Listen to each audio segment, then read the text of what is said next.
Hebreus capítulo 11, vamos ler do versículo 1 ao 7.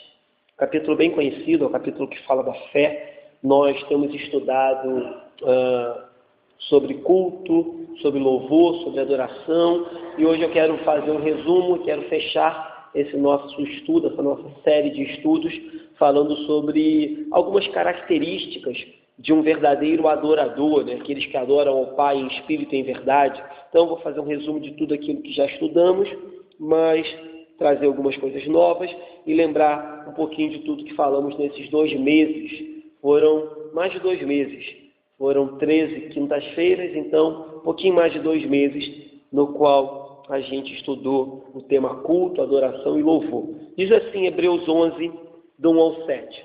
Ora, a fé é a certeza de coisas que se esperam, a convicção de fatos que se não veem, pois pela fé os antigos obtiveram bom testemunho. Pela fé entenderam que foi o universo formado pela palavra de Deus, de maneira que o visível veio a existir das coisas que não aparecem. Pela fé, Abel ofereceu a Deus mais excelente sacrifício do que Caim, pelo qual obteve testemunho de ser justo, tendo a aprovação de Deus quanto às suas ofertas. Por meio dela também, mesmo depois de morto, ainda fala. Pela fé, Enoque foi transladado, para não ver a morte, não foi achado, porque Deus o transladara. Pois antes da sua transladação, obteve testemunho de haver agradado a Deus. De fato, sem fé é impossível agradar a Deus, porquanto é necessário que aquele que se aproxima de Deus creia que Ele existe e que se torna galardoador dos que o buscam. Pela fé, Noé, divinamente instruído acerca de acontecimentos que ainda não se viam, e sendo temente a Deus, aparelhou uma arca para a salvação de sua casa, pela qual condenou o mundo e se tornou herdeiro da justiça que vem da fé. Então, queridos, o primeiro ponto que eu quero salientar nessa noite é que verdadeiros adoradores, nós, adoradores de Cristo, adoradores do Deus Trino, somos pessoas de fé, como lemos aqui em Hebreus. O culto ao qual nós prestamos a Deus só é possível se há nos nossos corações fé. Mas vale ressaltar também que o culto só é possível porque a fé que temos foi dada por meio de Deus. Não é isso que diz Efésios 2:8? Porque pela graça sois salvos, mediante a fé, e isto não vem de vós, é dom de Deus. Então, a fé é um dom de Deus dado para aqueles que foram salvos pelo seu Filho Jesus. Tanto é assim que Paulo, em 2 Tessalonicenses, no capítulo 3, no versículo 2, diz assim: para que sejamos livres dos perversos e maus, porque a fé não é de todos. É claro, se Paulo está dizendo que nós temos que ser livres de homens perversos e maus, é óbvio que esses homens não têm a fé que vem de Deus, a fé salvadora que vem por meio da pessoa de Jesus Cristo. Então Paulo diz, porque a fé não é de todos, em 2 Tessalonicenses 3:2. Então, o nosso culto, ele só é possível porque o Deus Todo-Poderoso nos capacitou, se revelou e nos capacitou até fé no Filho dele, no Filho Jesus Cristo. Então, o culto nada mais é do que uma adoração no momento de obediência, na qual nós temos uma atitude de fé para com o nosso Deus Todo-Poderoso, que enviou Jesus para nos salvar. Então, isso é o primeiro ponto que eu queria destacar. Os crentes, ou os adoradores, como você quiser chamar, são pessoas de fé. Sem a fé genuína, é claro, né, que você vai encontrar aí algumas músicas do mundo e algumas pessoas mundanas, inclusive, dizendo que tem fé, né? Tem aquela música, andar com fé eu vou, que a fé não costuma falhar, não é isso? Contudo, dependendo da onde se deposita essa fé falha, e falha sempre. Eu costumo sempre brincar, dizendo que eu sou um torcedor do Flamengo, mas não deposito nenhuma fé no Flamengo, porque o Flamengo costuma falhar e falha muito. Espero que hoje não seja assim, Rogério.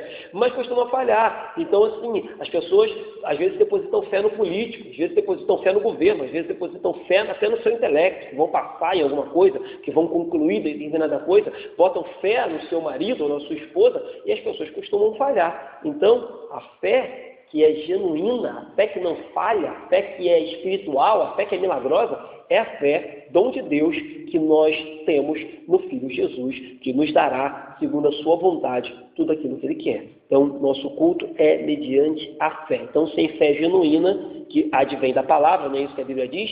Porque a fé vem por ouvir e ouvir a palavra de Deus, é isso que diz Romanos. Então, sem essa fé genuína que brota nos nossos corações quando o Evangelho chega ao nosso ouvido, brota a fé, dom de Deus, de nada adianta nos reunirmos. O culto é vão, qualquer religiosidade é vã sem a fé genuína. Então, os crentes são pessoas de fé. Segundo ponto, os crentes, apesar de serem pessoas de fé, não são pessoas ignorantes. Pelo contrário, crentes são pessoas inteligentes. Os adoradores são inteligentes. Isso é bom salientar, porque vivemos numa época em que o mundo tende a taxar os evangélicos como burros, bitolados, ignorantes. E alguns evangélicos, inclusive, fazem questão de parecer burros, bitolados e ignorantes. Certo? O Orlando leu até o salmo aqui que eu ia ler no início, e o salmo que o Orlando leu para abrir o nosso culto, a nossa reunião de oração, no versículo 9, diz assim, Salmo 32, versículo 9, texto que o Orlando leu para começar o nosso culto. Não sejais, olha o que Deus nos exorta, não sejais como o cavalo ou como a mula, sem entendimento, os quais com freios e cabrestos são dominados. De outra sorte não te obedecem. Então o que Deus está dizendo? Olha, vocês não têm que ser igual os animais que não têm entendimento. Eu dei entendimento para vocês, então é para usar. Tem uma frase, né, que é do Augusto Nicodemos, o pastor presbiteriano, que ele diz: Jesus veio tirar o nosso pecado e não a nossa inteligência. Então Jesus quer crentes inteligentes. Ainda que você entre em alguns cultos que se dizem evangélicos e os crentes estão surtados igual pessoas loucas, sem entendimento, Deus nunca exigiu da gente que sejamos ignorantes, porque ignorantes são os animais. Deus nos deu inteligência, nos fez com esse atributo que vem dele, que só nós temos. Então, a gente deve, no meio do nosso culto, já frisei muito isso aqui, estou repetindo, junto com a nossa fé, que é algo místico, que é algo sobrenatural, junto com as nossas emoções, que ora nos fazem rir, ora nos fazem chorar, a gente deve ter certeza que o nosso culto é inteligente, o nosso culto é racional, o nosso culto é um culto compreensível, a nossa palavra não é louca, o nosso louvor não é um louvor doido, nós sabemos a quem cultuamos, a quem pregamos, a quem louvamos, para quem oramos.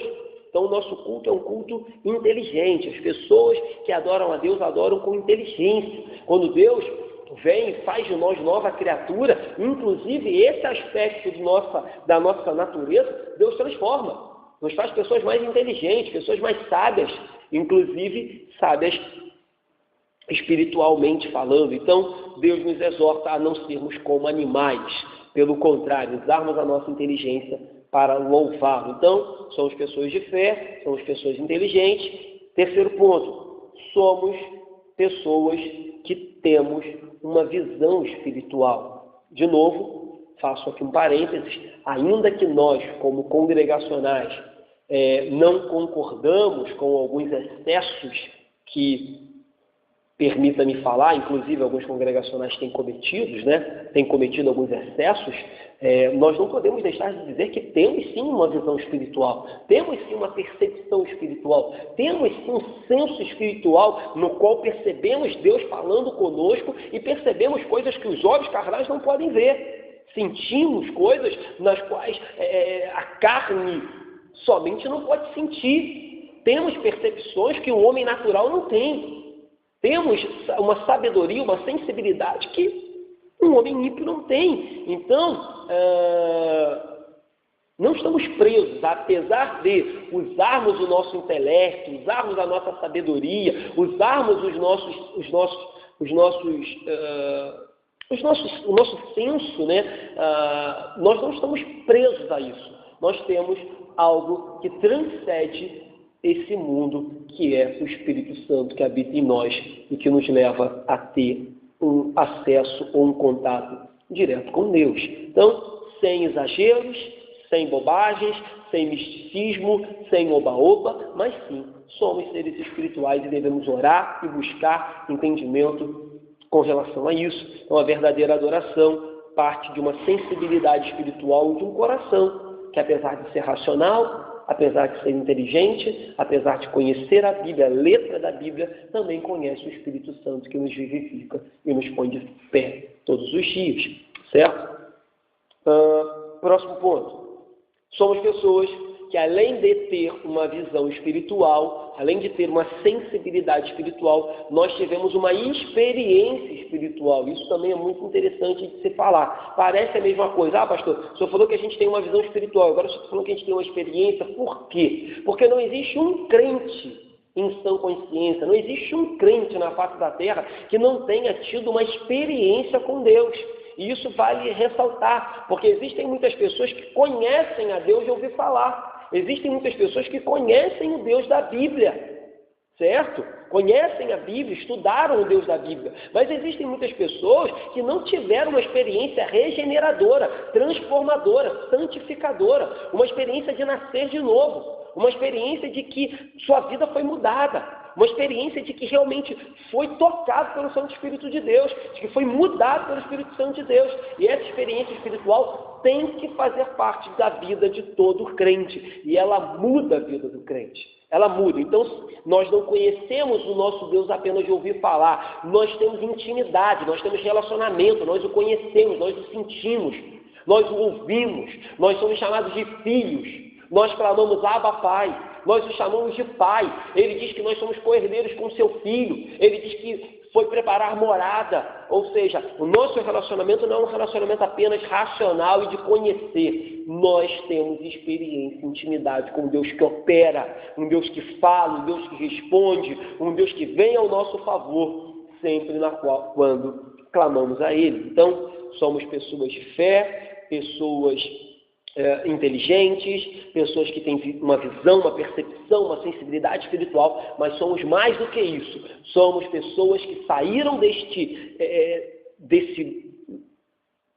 natural, desse normal e tivemos uma experiência que não sabemos explicar. Uma experiência espiritual na qual Deus mudou a nossa vida. Sendo assim, por termos essa experiência, não somos abalados facilmente. Não temos a nossa esperança depositada no mundo, porque tivemos uma experiência uma vez com Deus e sabemos que a nossa esperança tem que ser depositada nele. Salmo 9:10, o salmista vai dizer assim: em ti, pois, confiam os que conhecem o teu nome. Então, em ti, pois, confiam. Por isso que eu costumo dizer aqui na igreja, que eu duvido um pouco daquelas pessoas que dizem conhecer a Deus. Olha, eu confio em Deus. Melhor assim. Dizem que confiam em Deus, mas não têm conhecimento nenhum acerca desse Deus. É complicado, porque o salmista diz: em ti, pois, confiam os que te conhecem, os que conhecem o teu nome. Então, assim, por exemplo, eu tenho, cada dia que passa, conhecido mais os irmãos. E a cada dia que passa, conforme eu vou conhecendo os irmãos, eu vou confiando mais nos irmãos, e os irmãos vão confiando em mim. E isso é recíproco. Então, como confiar num Deus no qual não se conhece? Como confiar num Deus no qual não se fala com Ele? Como confiar num Deus no qual não se lê a palavra dEle? Como confiar num Deus no qual você não tem uma experiência espiritual com Ele? É difícil. Então eu duvido de tais ou de certas pessoas que dizem confiar. Eu confio muito em Deus, contudo, não conhecem nada acerca desse Deus. Certo? Só confiamos nas pessoas conforme vamos conhecendo aquelas pessoas. E é difícil confiar em Deus se não conhecemos. Porque tu, Senhor, não desampara os que te buscam. Então o salmista coloca uma correlação.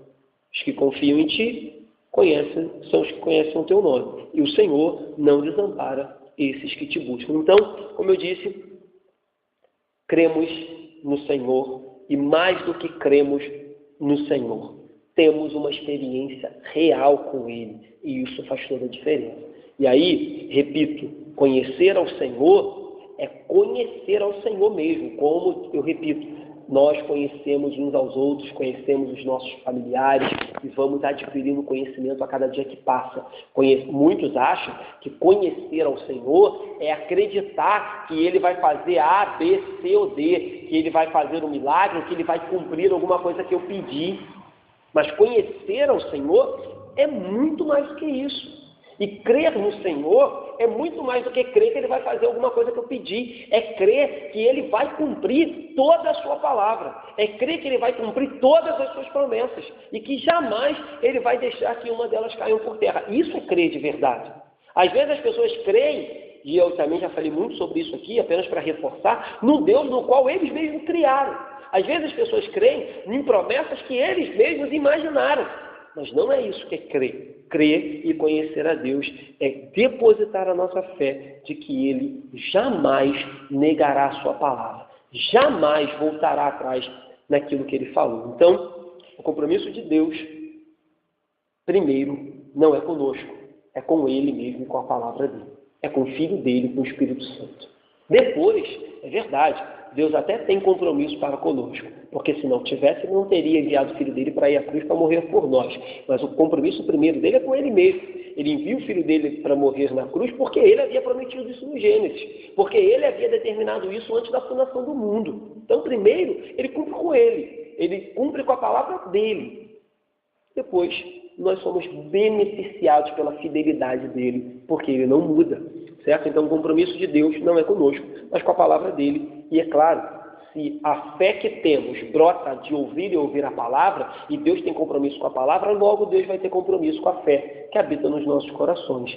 Entende? Porque tudo vem dEle, e não porque é nosso. Então, vale ressaltar também, estou falando aqui de conhecimento, né? Vale lembrar de Deuteronômio 29, e dizer que é verdade que a gente não conhece tudo sobre Deus.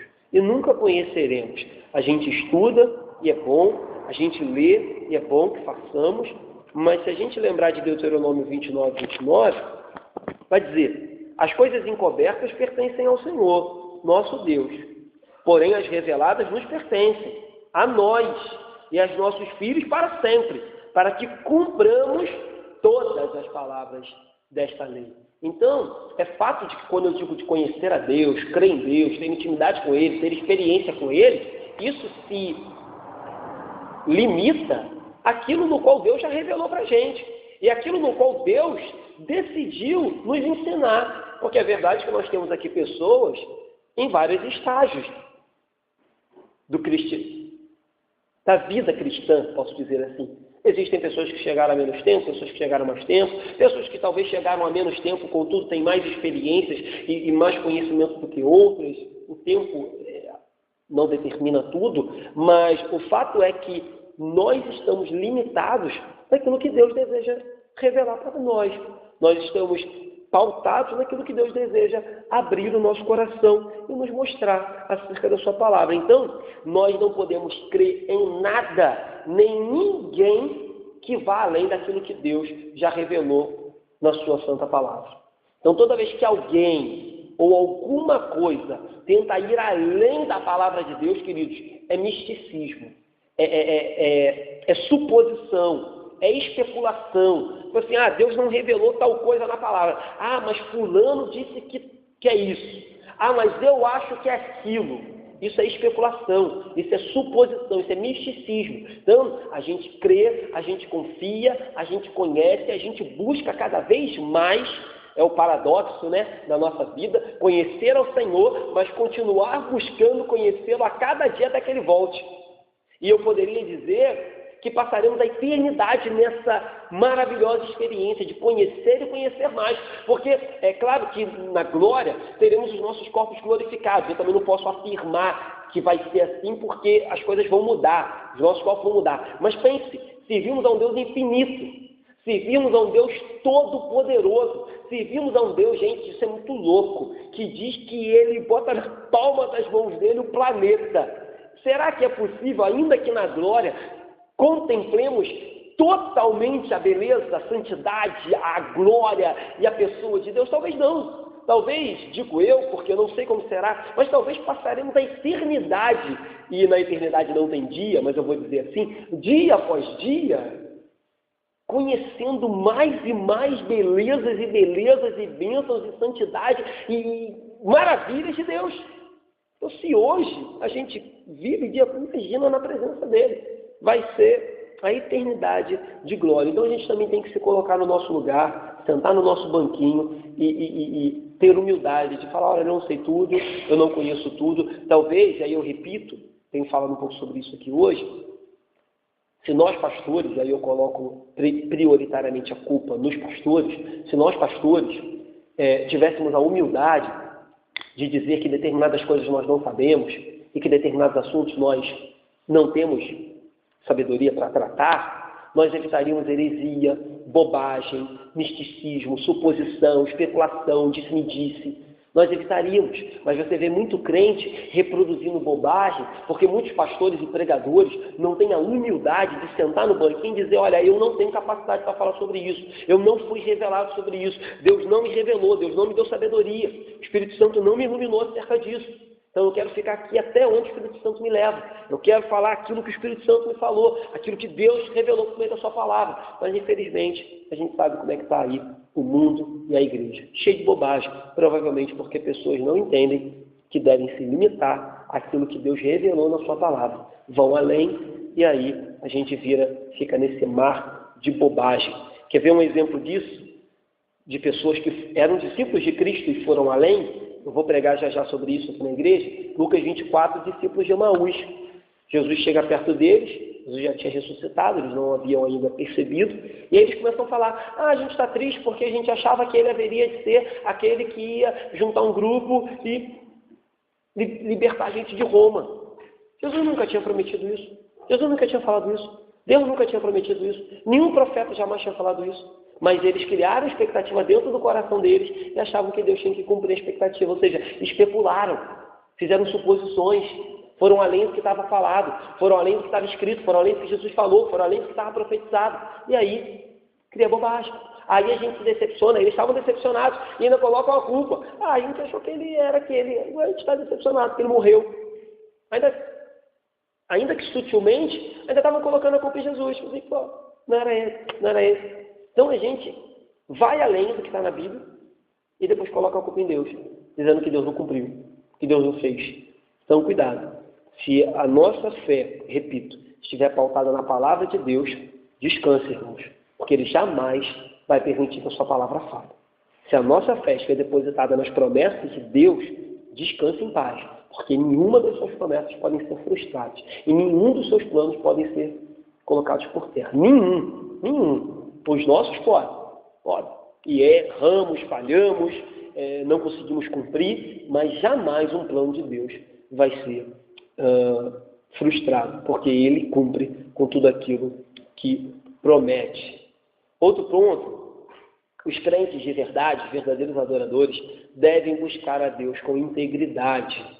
Integridade de coração, queridos, integridade de espírito, integridade de alma, sabe? Uma integridade que flui do interior daqueles que têm o Espírito Santo. Felizmente, a gente tem visto muita carnalidade no meio evangélico, muita carnalidade. A gente tem visto muitas vidas duplas, pessoas que conseguem, queridos, viver dentro da igreja um domingo mentiroso e viver de segunda a sábado completamente o avesso daquilo que escutam.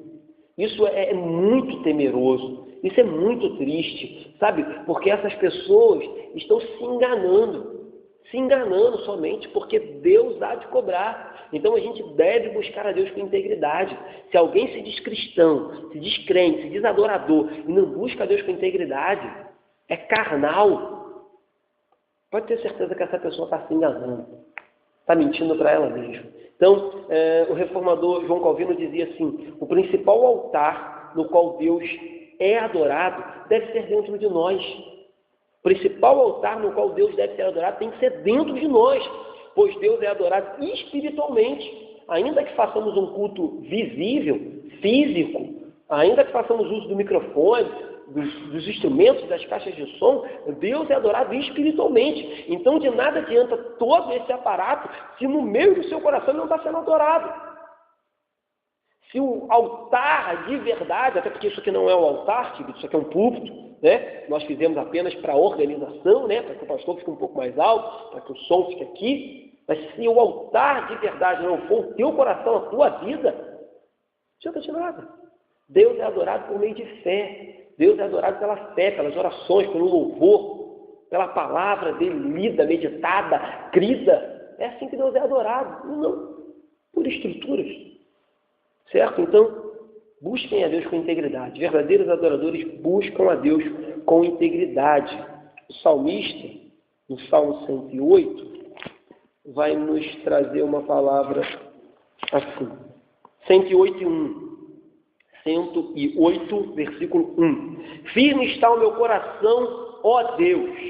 Cantarei e entoarei louvores de toda a minha alma. Firme está o meu coração. Então o salmista declara que, independente daquilo que estejamos vivendo, o nosso coração tem que estar firme no Senhor. Então, nosso coração está firme no Senhor. Ele não fica vagando de acordo com aquilo que acontece.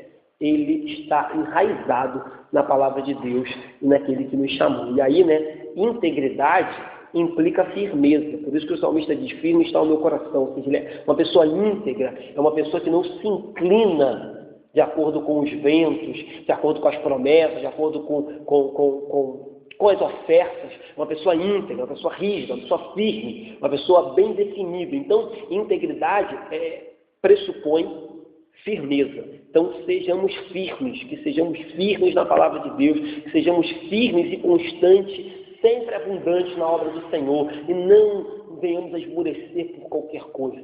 É claro, de novo, repito, não estou aqui minimizando, passamos por problemas sim, mas eu acredito que depois, com mais detalhes, a nossa irmã Meuri vai poder compartilhar. Mas você já pensou, se a Meuri não tivesse ido, quanta coisa ela não teria vivido? Ah, não, devido às circunstâncias, eu não vou fazer a obra do Senhor. Depois ela vai poder dizer quantas coisas ela teria deixado de vivenciar e de experimentar na presença de Deus. Então, sofremos, choramos, dói, mas a gente não para.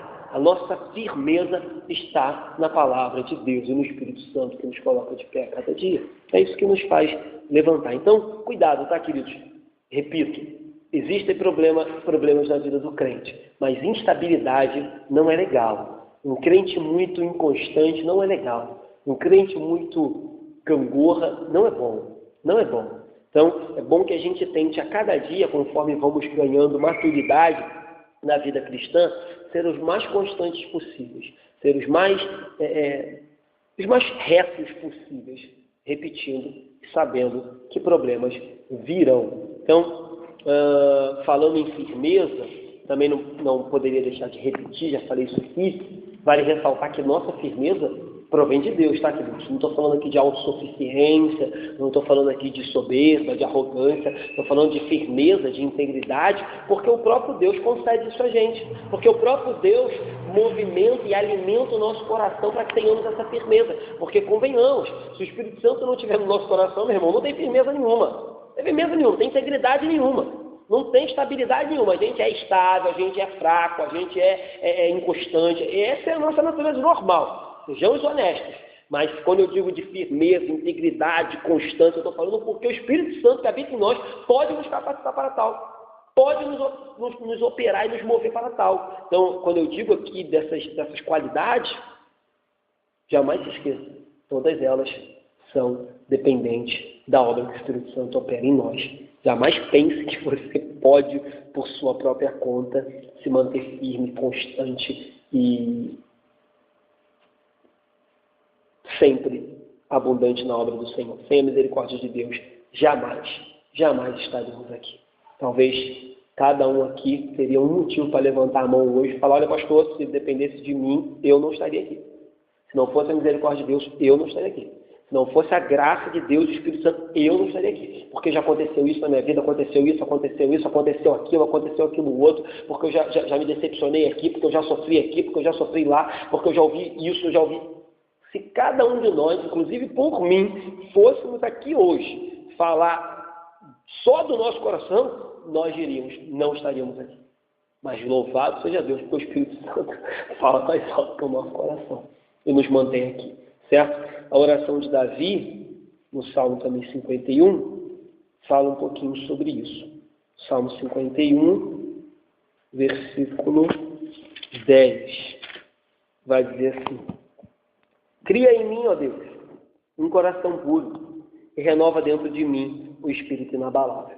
Davi mostra que a gente depende de Deus até para isso, para ter um coração puro e para ter um espírito inabalável. Ele diz, cria em mim, ó Deus. Então não é a gente que cria. Um coração puro e depois, e renova dentro de mim um espírito inabalável. O Espírito Santo é inabalável. Nós que somos abalados por qualquer coisa. Próximo ponto. Os verdadeiros crentes se aproximam de verdade de Deus. E aí é outra coisa que eu quero chamar a sua atenção, isso é breve, mas só quero dizer que às vezes, pelo fato de sermos tradicionais, a gente perde um pouco essa percepção de que quando a gente está no culto, eu já falei muito isso aqui, mas vale a pena repetir, a gente se aproxima mesmo de Deus. A gente tem um contato mesmo com Deus. Quando a gente está aqui agora, ainda que a gente não use de emocionalismo para te convencer, eu creio, queridos, que o Espírito Santo se faz presente. E se Ele quiser, Ele cura, se Ele quiser, Ele expulsa, se Ele quiser, Ele salva, se Ele quiser, Ele renova, se Ele quiser, Ele aviva, se Ele quiser, Ele faz o que Ele quiser. Porque eu creio de verdade que Ele está aqui, ainda que a gente não fique dando ênfase extrema a isso. Eu creio, e a gente deve crer que todas as vezes que nós adoramos a Deus, pela fé, nós nos aproximamos, nós temos contato, não é isso que a gente prega, que o véu se rasgou, que a gente não precisa mais de mediador, não é isso que Jesus nos ensina, fecha a porta do teu quarto em secreto, dobra o joelho que teu pai te escuta em secreto. É isso, é bom estar com os meus irmãos, é bom estar em conjunto, mas nós temos acesso direto ao Pai. Nós temos acesso direto. É isso que diz Tiago 4:8. Vamos ver Tiago 4:8. Diz assim: chegai-vos a Deus, e Ele se chegará a vós outros. Purificai as mãos, pecadoras, e vós que sois de ânimo dobre, limpai o coração. Então, chegai-vos a Deus e Ele se chegará a vós outros. É isso que Tiago nos ensina. Pela fé, é isso que Hebreus diz. Nós temos acesso direto a Deus. Hebreus 10:19 vai dizer assim: tendo, pois, irmãos, intrepidez para entrar no Santo dos Santos pelo sangue de Jesus. Então o autor dos Hebreus diz assim, olha, pelo sangue de Jesus você pode ter intrepidez, agora você entra no Santo dos Santos. Antigamente, se você entrasse no Santo dos Santos, você era fulminado, você morria na hora. Foi isso que aconteceu com aqueles camaradas lá que foram levar o incenso que Deus não pediu. Foi isso que aconteceu com o Zá, quando colocou a mão na arca da aliança. Então, antigamente nós tínhamos todos os motivos para se afastar do Santo dos Santos. Hoje, o autor dos Hebreus diz, tenhamos intrepidez para entrar no Santo dos Santos. Por quê? Porque você merece? Não. Porque, ele diz, pelo sangue de Jesus. Aí ele segue e diz, pelo novo e vivo caminho, que ele nos consagrou pelo véu, isto é, pela sua carne, e tendo grande sacerdote sobre a casa de Deus, aproximemo-nos com sincero coração. Já eu vou ler esse texto. Então, Hebreus nos diz que a gente pode se aproximar de Deus com fé, com confiança, com intrepidez, porque Deus se aproxima daqueles que se aproximam dele. Então, não minimize isso, não desacredite disso. Deus está operando no meio do seu povo. Deus opera no meio da congregação. Deus visita a congregação. Deus se faz presente. Porque, meu irmão, se um dia você não acreditar mais nisso, e é isso que eu acho que faz com que muitos pastores se vendam e traiam as suas convicções. Eu acho que a gente fala, mas como pode fulano, que era uma bênção, agora está fazendo isso? Eu acho que esses pastores que hoje defendem teologia da prosperidade, pastores hoje que defendem casamento homossexual, enfim, várias outras coisas. Eu acho que esses pastores perderam essa percepção. Eles não acreditam mais nisso, de que Deus é vivo, de que Deus se faz presente, de que Deus opera, de que Deus pune, de que Deus se ira, de que Deus ama, de que Deus perdoa. Para mim, esses camaradas não acreditam, porque, meu irmão, se você acredita que Deus é vivo, de que Ele se faz presente e de que Ele leva em consideração tudo aquilo que nós fazemos, a gente tem medo, a gente tem temor e tremor, a gente tem cuidado. A gente tem zelo. Mas quando o camarada começa a desacreditar, irmão, está valendo tudo. Está valendo tudo, ele não acredita mais. Ele não acredita mais no seu inferno. Ele não acredita mais que Deus vai punir. Ele não acredita mais que Deus opera. Ele não acredita mais que Deus intervém. Ele não acredita. Então, se ele não acredita, vale tudo. Eu posso fazer o que bem entendo. A religião ou a fé virou para mim apenas um instrumento. Apenas um trabalho. Apenas um meio pelo qual eu me beneficio dela. Então eu acho que a raiz de todos os problemas, eu estou falando de pastores, mas eu poderia falar de qualquer crente, dos crentes que se perdem mesmo, que descem ladeira abaixo, é que na origem eles perderam a noção de que Deus é vivo,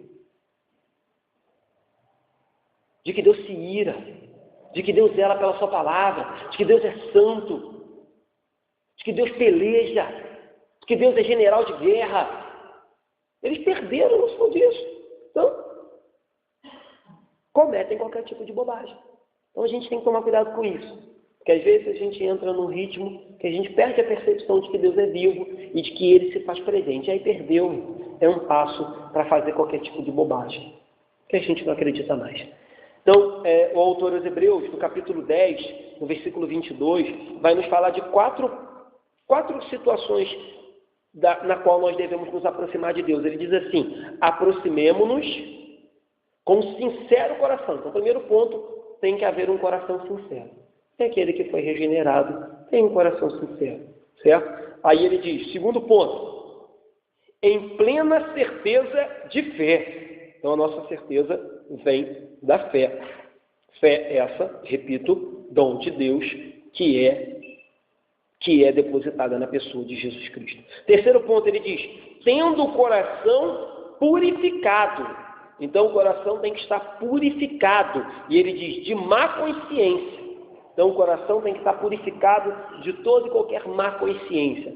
E aí ele segue e termina no quarto ponto dizendo, e lavado o corpo com água pura. É claro que o lavado aqui pode ser entendido lavar do Espírito Santo, né? Que é o que acontece quando somos regenerados e transformados em nova criatura, ou também pode ser entendido de forma física, como lavar do batismo, que é, na verdade, a expressão visível daquilo invisível que aconteceu no coração. Então, primeiro o Espírito Santo vem de forma invisível, lava o nosso coração, e depois, de forma visível, a gente é batizado nas águas, seja por imersão, por aspersão, nós somos batizados no nome do Pai, do Filho e do Espírito Santo. Então, ele diz, aproximemo-nos, mas tem 4 detalhes: coração sincero, plena certeza de fé, coração purificado da má consciência e lavado com a água pura, que nada mais é do que a lavagem do Espírito Santo. Outro ponto, e isso eu já falei, quero só frisar, crente de verdade, adorador de verdade, não é orgulhoso, não é soberbo, mas é confiante, porque em Romanos capítulo 8 diz que não há condenação mais para aqueles que estão em Cristo Jesus. Então, não há espaço para soberba, não há espaço para arrogância, não há espaço para orgulho, até porque você só pode se sentir orgulhoso daquilo que você fez. E a salvação a gente não fez nada, quem fez foi Deus. Então, a gente é confiante na obra que Deus fez. E se Ele diz que não há condenação, não há. Se Ele diz que me comprou, me comprou. Se Ele diz que me regenerou, estou regenerado. Se Ele diz que há morada para mim, eu creio que há morada para mim. Então, eu creio, eu sou confiante e não soberbo e arrogante. Cuidado com esse detalhe também. Próximo ponto, crentes de verdade, adoradores de verdade, demonstram isso em unidade no culto. E aí, repito e volto àquilo que eu tenho falado aqui com constância. Muito me assusta aqueles que se dizem crentes e que por qualquer motivo deixam de vir à casa do Pai prestar culto a Ele. Muito me assusta aqueles que se dizem crentes e não têm vontade de prestar culto ao seu Deus Todo-Poderoso, ao seu Salvador. Então, muito me assusta. Então, os verdadeiros crentes demonstram que são verdadeiros adoradores quando unânimes prestam culto a Deus. E aí, um outro comentário que eu fiz aqui um tempo atrás, também queria repetir. É bom as nossas uniões, é bom a união de jovens e adolescentes, a união feminina, o grupo Davi, mas não se esqueça, o culto é da igreja. A gente tem que tomar cuidado com isso. A nossa igreja, graças a Deus, a gente não tem esse problema, mas algumas igrejas têm fragmentado o culto, ou o culto tem sido prestado em departamentos, sabe? Do que eu estou querendo dizer, pessoas frequentam determinados departamentos ou frequentam determinados movimentos, mas não participam do culto onde toda a congregação se faz presente. E a gente deve sempre alimentar dentro do coração da nossa igreja, dos jovens, dos adolescentes, das crianças, inclusive elas têm ficado aqui no primeiro domingo por isso, para que nós prestemos o culto como igreja, para que a gente adore a Deus como igreja. Repito o que já falei aqui várias vezes, não viemos aqui para assistir um culto, para assistir um coral, para assistir um louvor bonito, viemos aqui para juntos prestar culto a Deus. E somos um grande corpo, e esse corpo tem que se unir para prestar o culto ao nosso bom Deus. Então, o culto de adoração, ele não é apenas apresentado por quem está aqui na frente, ele é prestado por toda a igreja de Cristo Jesus. E por último, os verdadeiros adoradores ou os crentes de verdade, que entendem o que é um culto de verdade, vêm para o culto, queridos, conscientes da sua carência de Deus. O que eu quero dizer com isso? Quero dizer com isso que, ainda que o culto talvez não nos agrade, ainda que o louvor talvez não nos seja o que a gente gosta, ainda que a palavra não nos tenha sido a que nós esperávamos, a gente vem para o culto entendendo que somos carentes de Deus. A gente vem para o culto entendendo que a gente vem prestar culto não porque Deus precisa do culto, mas porque nós precisamos do culto. Nós precisamos entrar em intimidade com Ele. Nós precisamos adorar. A adoração faz parte da nossa existência. Não temos uma existência completa se não adoramos a Deus. Não temos uma vida sadia se a gente não adora a Deus. Não temos uma vida de bênção se a gente não cultua o nosso Deus. Então os verdadeiros adoradores vêm para o culto. E deixe-me falar, eu já falei isso aqui várias vezes também, somos sim extremamente abençoados, extremamente enriquecidos, extremamente visitados no culto. Mas nós viemos ao culto não simplesmente para receber alguma coisa, mas porque carecemos de entrar em intimidade com o nosso Deus. Carecemos dessa intimidade. E essa intimidade se manifesta de forma poderosa quando a igreja se reúne. Então, somos beneficiários do culto. Mas o culto é para Ele, o culto é dele. Certo? Então Deus mostra ao seu povo no Salmo 50, já lemos muito esse salmo aqui também, que Deus fala que não precisa de sangue de animais. Deus mostra ao seu povo que Ele não precisa de nada, que Ele não depende de nada, que Ele não sente falta de nada. Pelo contrário, somos nós que temos um vazio dentro de nós a preencher. Somos nós que precisamos ter as nossas questões resolvidas. Somos nós que precisamos ser acalmados, avivados, consolados, alegrados. Somos nós que precisamos. Por isso a gente vem ao culto entendendo que chegamos aqui de mãos vazias e dificilmente saímos de mãos vazias. Chegamos aqui muitas das vezes com o coração apertado, mas dificilmente saímos como entramos, porque Deus é bom, é bom.